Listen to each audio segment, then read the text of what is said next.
Hello, and welcome to the first of my weekly roundups in 2022.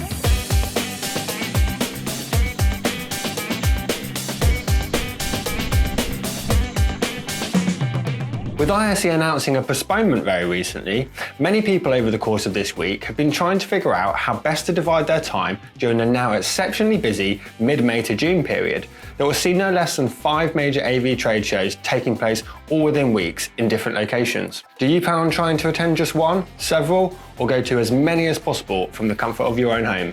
As Infocom India gears up for its first in-person show in 2 years this September, the organisers are highlighting India's value as a major future economy. Not only is it currently the fastest growing economy in the world, but the IMF expects it to be the 5th largest overall by 2025. Could India therefore become one of the most fruitful environments for AV companies seeking a business boost following a lapse during the pandemic?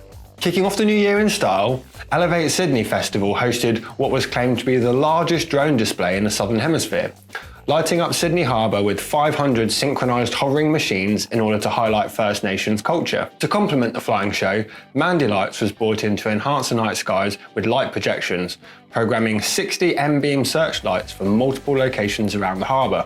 Over in Dubai, Subsonic owner Bruno Vitanza has become the first owner of Midas' new Heritage D console in the Middle East, having snatched the desk up immediately at launch without even placing so much as a finger upon it. The desk bridges the gap between the rental company's M32 and Pro X inventory, allowing it to cater to larger events but with a much more compact equipment setup than a bigger Pro X requires. As the I's get dotted and the T's get crossed in the opening weeks of this year, there has been another large number of new appointments.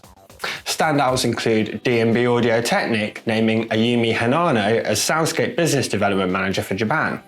Having previously served as the Education and Support Coordinator in APAC for Adamson, many viewers will already be familiar with the respected Japanese sound engineer. Her new role will be to provide support for the technical and commercial aspects of D&B's Soundscape system, in addition to providing assistance in APAC as required. Thomas Marcher, the founder and MD of AV Distribution Asia, meanwhile, has been brought on board to strengthen Atlas IED's APAC operations. While the company is a relatively new initiative, Marcher has notched up over 2 decades in the AV industry since establishing TC Electronics' Chinese headquarters in Beijing back in 2000, and is said to have a deep understanding of both APAC culture and the commercial audio marketplace.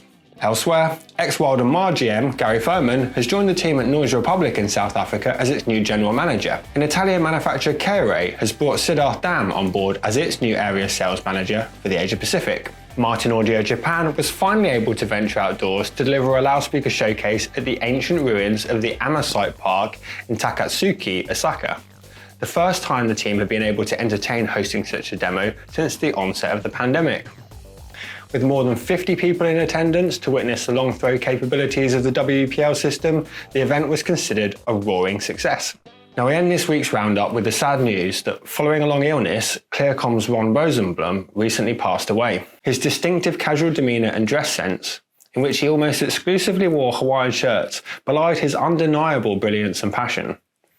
Originally making his way in the music recording business as an engineer in New York City and New Jersey, Ron went on to own Soundscape Studios in Oakland. Prior to Clearcom, he worked extensively in live TV broadcasting, particularly in major sporting events. Ron was a highly recognised and respected figure at North American trade shows such as AES, Infocom and NAB.